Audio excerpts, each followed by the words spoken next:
Se entiende como sociedad de responsabilidad limitada es la que se constituye entre socios que solamente están obligados al pago de sus aportaciones, sin que las partes sociales puedan estar representadas por títulos negociables, a la orden o al portador, pues sólo serán cedibles en los casos y con los requisitos que se establece en esta ley. Este tipo de sociedad es la modalidad más adecuada para aquellos negocios en los que se trabaja con el volumen de clientes y proveedores elevado. No se concibe el trabajo o los servicios como un objeto de aportación social.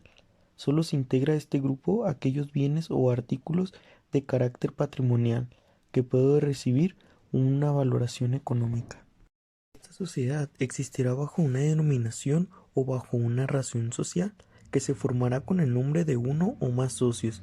La denominación o la razón social irá inmediatamente seguida de las palabras Sociedad de Responsabilidad Limitada o de su abreviatura SDRL.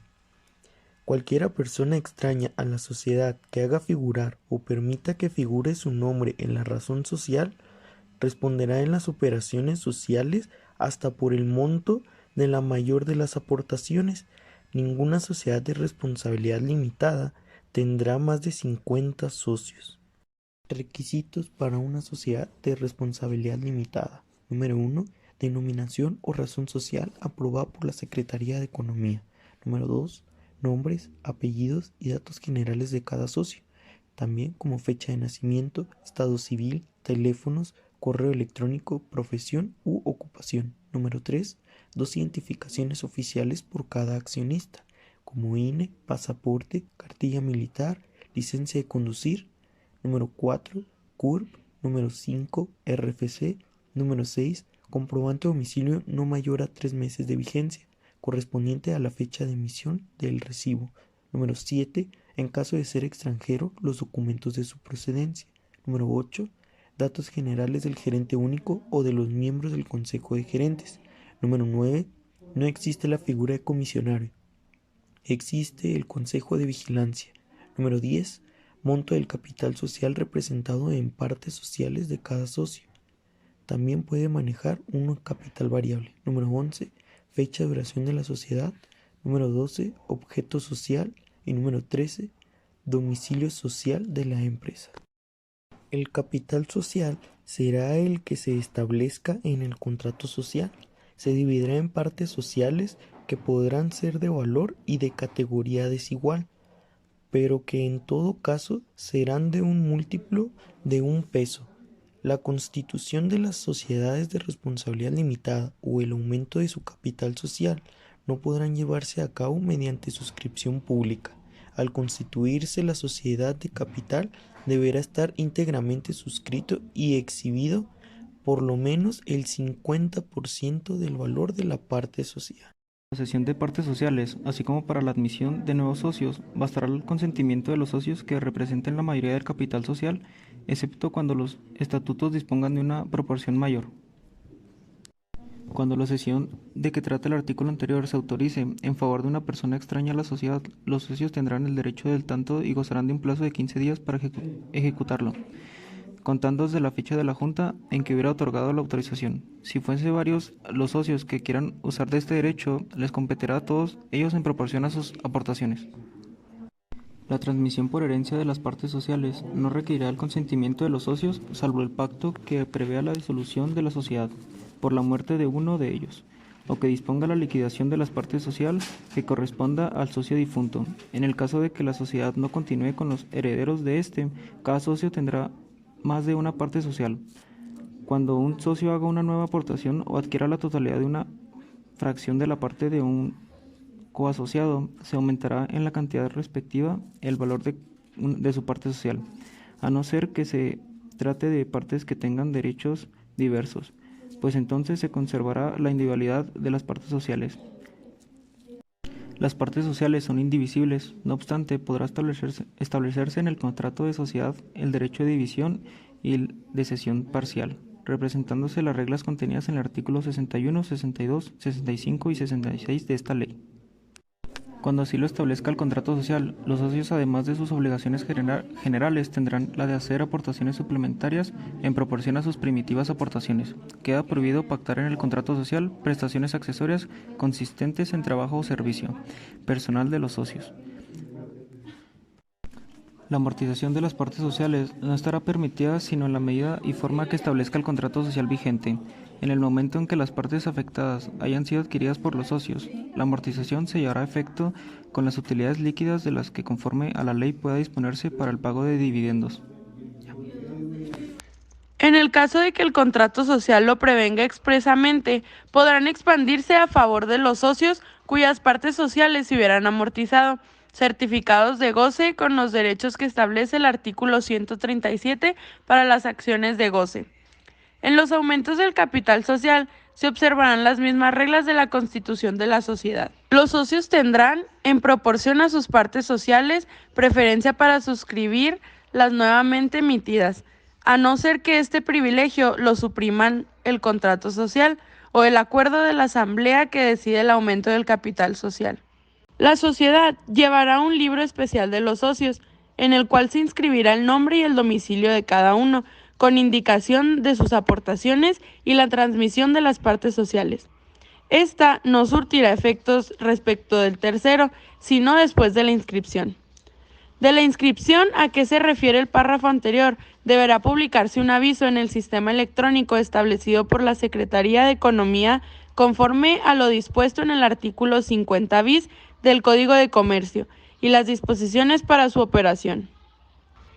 Cualquier persona que compruebe un interés legítimo tendrá la facultad de consultar este libro, que estará al cuidado de los administradores, quienes responderán personal y solidariamente de su existencia regular y de la exactitud de sus datos. La administración de las sociedades de responsabilidad limitada estará a cargo de uno o más gerentes, que podrán ser socios o personas extrañas a la sociedad, designados temporalmente o por un tiempo indeterminado. Salvo pacto en contrario, la sociedad tendrá el derecho para revocar en cualquier tiempo a sus administradores. Cuando no aparezca hecha la designación de los gerentes, se observará lo dispuesto en el artículo 40.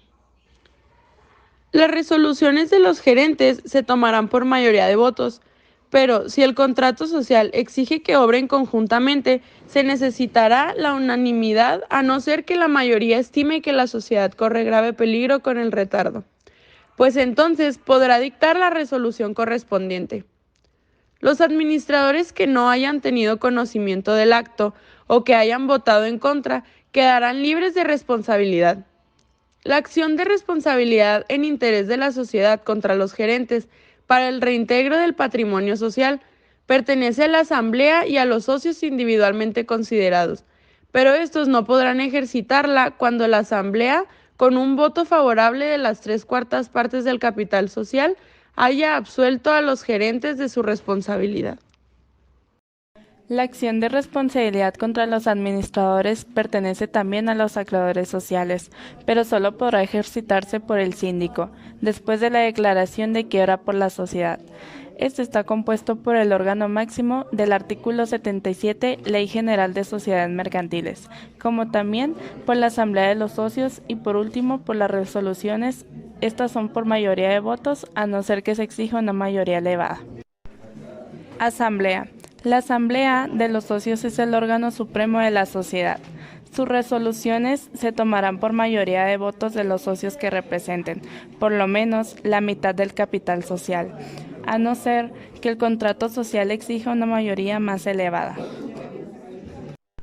Salvo estipulación en contrario, si esta cifra no se obtiene en la primera reunión, los socios serán convocados por segunda vez, tomándose las decisiones por mayoría de votos, cualquiera que sea la porción del capital representado.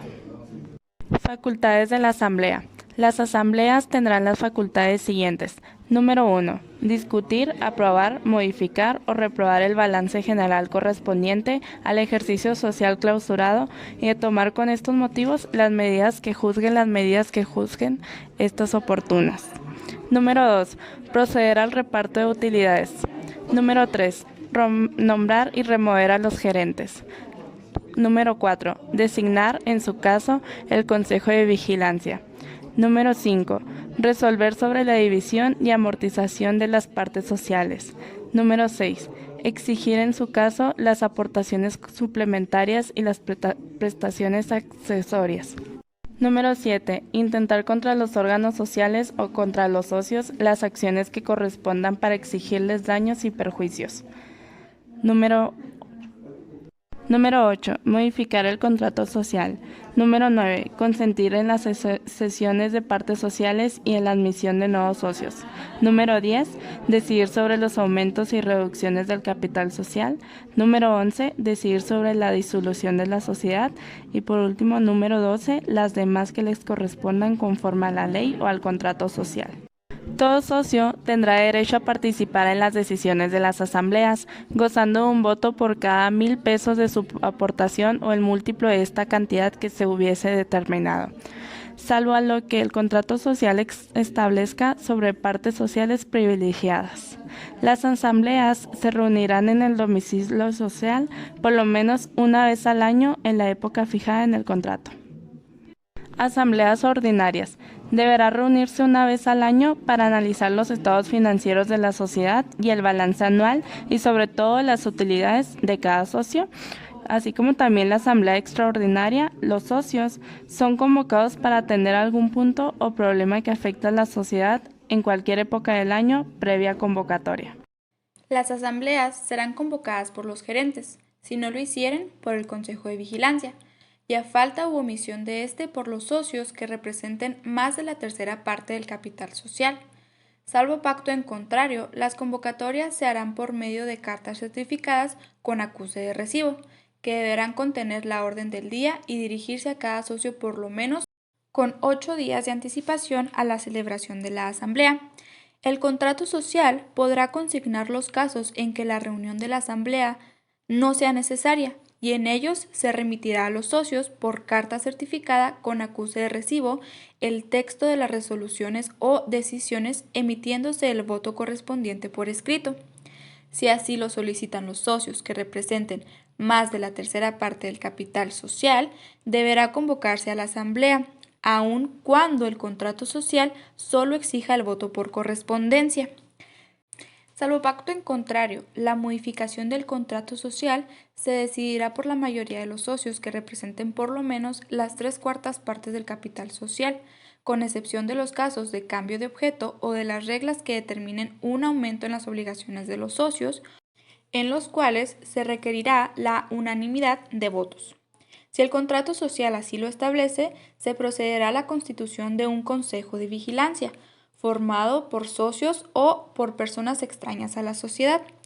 En el contrato social podrá estipularse que los socios tengan derecho a percibir intereses no mayores del 9% anual sobre sus aportaciones, aun cuando no hubiere beneficios, pero solamente por el periodo de tiempo necesario para la ejecución de los trabajos que, según el objeto de la sociedad, deban preceder al comienzo de sus operaciones, sin que en ningún caso dicho periodo exceda de 3 años. Estos intereses deberán cargarse a gastos generales. Son aplicables a las sociedades de responsabilidad limitada las disposiciones de los artículos 27, 29, 30, 38, 42, 43, 44, 48 y 50, fracciones 1, 2, 3 y 4.